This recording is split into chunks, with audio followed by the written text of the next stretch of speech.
नमस्कार। आज मैं आप लोगों को सेमीकंडक्टर्स की जो सेकंड क्लास है अर्थात एक्सट्रिंसिक सेमीकंडक्टर या अपद्रव्यी अर्धचालक या दूसरे रूप में कहें बाह्य अर्धचालक, उसके बारे में जानकारी देना चाहूँगा।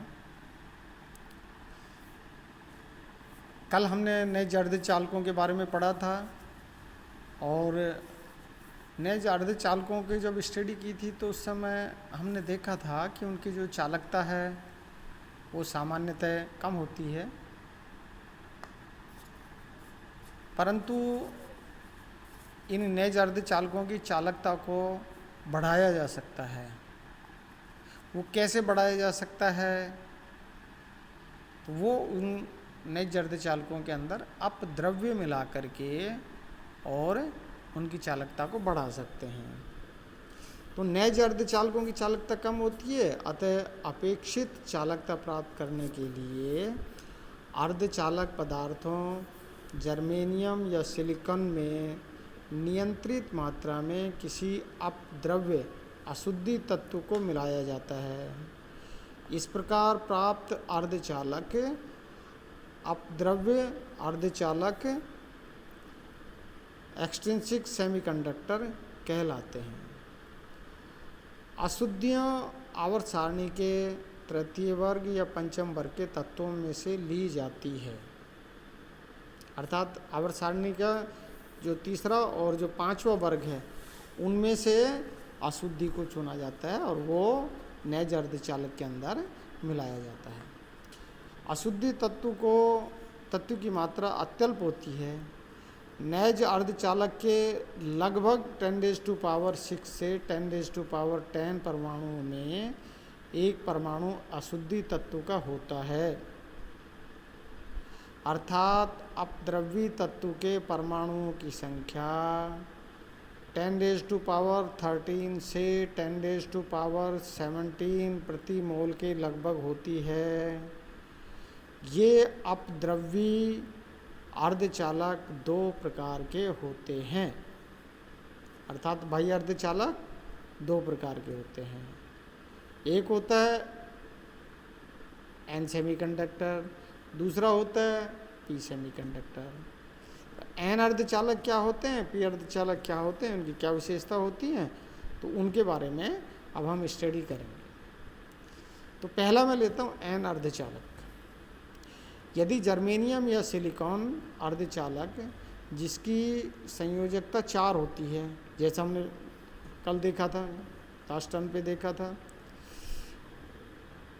यदि जर्मेनियम या सिलिकॉन अर्धचालक में पंचम वर्ग के तत्व जैसे फास्फोरस, आर्सेनिक या एंटीमनी मिलाया जाए तो प्राप्त अर्धचालक एन अर्धचालक कहलाता है।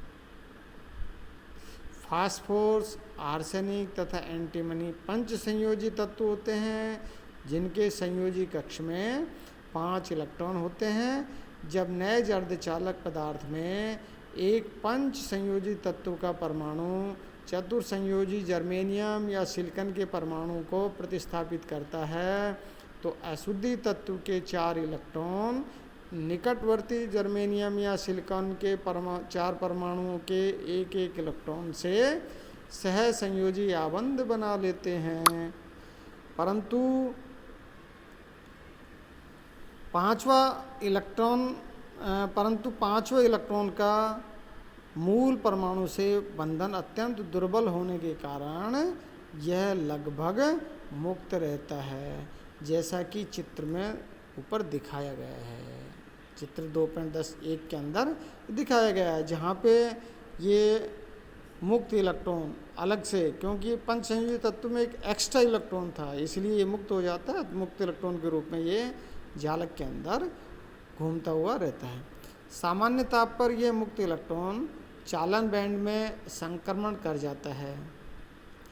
इस प्रकार पंचम वर्ग के अशुद्धि तत्व का प्रत्येक परमाणु एक मुक्त इलेक्ट्रॉन आवेश वाहक के रूप में प्रदान करता है और इस प्रकार की अशुद्धि दाता अशुद्धि या डोनर इम्प्योरिटी के नाम से जानते हैं। ऐसे परमाणु जो एक अतिरिक्त इलेक्ट्रॉन दे देता है उसको क्या बोल देते हैं, डोनर इम्प्योरिटी के नाम से उसको जानते हैं। अशुद्धि तत्व के पंचम संयोजी इलेक्ट्रॉन का ऊर्जा स्तर नैज अर्धचालक के वर्जित ऊर्जा बैंड में चालन बैंड के कुछ नीचे होता है, जैसे चित्र में दिखाया गया है। इस ऊर्जा स्तर को दाता स्तर डोनर लेवल कहते हैं। इसी चित्र में डैश रेखा द्वारा दर्शाया गया है। दाता अशुद्धि वाले अपद्रव्यी अर्धचालक के चालन बैंड में इलेक्ट्रॉन आदि संख्या मात्रा में होने के कारण आवेश वाहक के रूप में प्रमुख इलेक्ट्रॉन होते हैं। इसलिए ऋणात्मक आवेश नेगेटिव चार्ज कैरियर मेजॉरिटी में होने के कारण, अर्थात जो ऋण आवेश वाहक बहुसंख्या में होने के कारण, अर्थात ऋणात्मक वाहकों के अपवाह के कारण चालन होता है। इस प्रकार के अपद्रव्य अर्धचालक एन अर्धचालक कहलाते हैं। अर्थात एन अर्धचालक के अंदर क्या होता है, चार्ज कैरियर बहुसंख्या मेजॉरिटी में चार्ज कैरियर कौन से होते हैं, उसके अंदर इलेक्ट्रॉन होते हैं। दूसरा जो क्लास है वो पी प्रकार का अर्धचालक। पी प्रकार के अर्धचालक क्या होते हैं, इनको भी उसी तरह से नैज अर्धचालक से बनाया जा सकता है। पी अर्धचालक जब तृतीय वर्ग के तत्व जैसे बोरान, इंडियम या गैलियम को अशुद्धि के रूप में जर्मेनियम या सिलिकॉन अर्धचालक में मिलाया जाता है तो प्राप्त अर्धचालक पी अपद्रव्य अर्धचालक कहलाता है। तृतीय वर्ग के ये तत्व त्रिसंयोजी ट्राइवेलेंट होते हैं। अतः जब त्रिसंयोजी तत्व के परमाणु चतुर्संयोजी जर्मेनियम या सिलिकॉन के परमाणु को प्रतिस्थापित करता है, जैसा कि चित्र में दिखाया गया है, तो अशुद्धि तत्व के 3 संयोजी इलेक्ट्रॉन निकटवर्ती जर्मेनियम या सिलिकॉन के 3 परमाणुओं से सह संयोजी आबंध बना लेते हैं, जैसे चित्र में बना लिया है। परंतु अर्धचालक के चौथे निकटवर्ती परमाणु का आबंध पूर्ण नहीं हो पाता है, जैसा दिखाया गया है, होल के रूप में व्यक्त किया गया है, और इसमें एक इलेक्ट्रॉन की न्यूनता डेफिशिएंसी रह जाती है। इसे होल या कोटर द्वारा व्यक्त करते हैं। इस रिक्त स्थल में इलेक्ट्रॉन ग्रहण करने की क्षमता होती है। अतः तृतीय वर्ग की ग्राही अशुद्धि कहलाती है, एक्सेप्टर इम्प्योरिटी कहलाती है। तृतीय वर्ग की अशुद्धि ग्राही अशुद्धि कहलाती है, एक्सेप्टर इम्प्योरिटी कहलाती है। त्रिसंयोजी तत्व की अशुद्धि को नैज अर्धचालक में मिलाने के कारण उत्पन्न होल का ऊर्जा स्तर वर्जित ऊर्जा बैंड में संयोजकता बैंड से कुछ ऊपर होता है। इस ऊर्जा स्तर को ग्राही स्तर कहते हैं। इसे चित्र 2.10.4 के अंदर डैश रेखा द्वारा दर्शाया गया है। यहाँ इसके अंदर ऊपर चालन बैंड है, नीचे संयोजकता बैंड है और बीच में वर्जित ऊर्जा बैंड है।